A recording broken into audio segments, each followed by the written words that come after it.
बिस्मिल्लाहिर्रहमानिर्रहीम, अस्सलाम वालेकुम। वेलकम करती हूँ किचन में बुशी। आज ज़बरदस्त किस्म की एक चटनी बनाने के लिए जा रहे हैं और चटनी इतनी यूनिक होगी कि इसको बारबेक्यू चटनी कहते हैं। बहुत टेस्टी।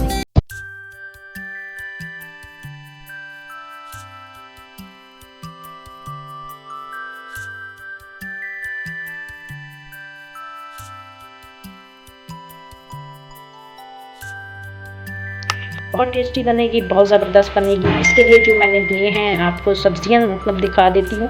एक अदद मैंने टमाटर लिया है, रफली काट लिया है। एक अदद प्याज लिया है, थोड़ी सी एक मुट्ठी धनिया की ली है। 2 अदद हरी मिर्चें ली हैं।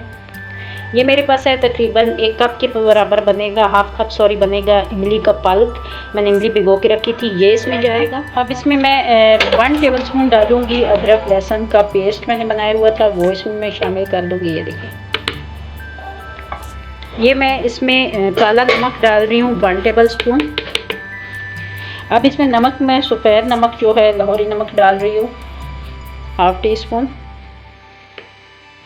अब इसमें इमली का पल्प डाल के तो इसको मैं ग्राइंड कर लेती हूँ अच्छे से। जी, तो ये देखें ज़बरदस्त किस्म की ये बन चुकी है बारबेक्यू चटनी। ये देखिए, मैं आपको दिखाती हूँ, ये बहुत टेस्टी है। आप इसको जो मंदी होती है उसके साथ भी इस चटनी को इस्तेमाल कर सकती हैं, टिक्कों के साथ, सीख कबाब के साथ। बहुत टेस्टी और बहुत यूनिक किस्म की ये रेसिपी है। इसको मेरे साथ चैनल को लाइक करें, सब्सक्राइब करें, बेल आइकन को प्रेस करना ना भूलें। मुझे ज़रूर कमेंट्स में बताइएगा कि आप किस इलाके से मुझे देख रही हैं और कैसे कैसे पसंद करते हैं। अल्लाह हाफिज़, दुआ में याद रखिएगा।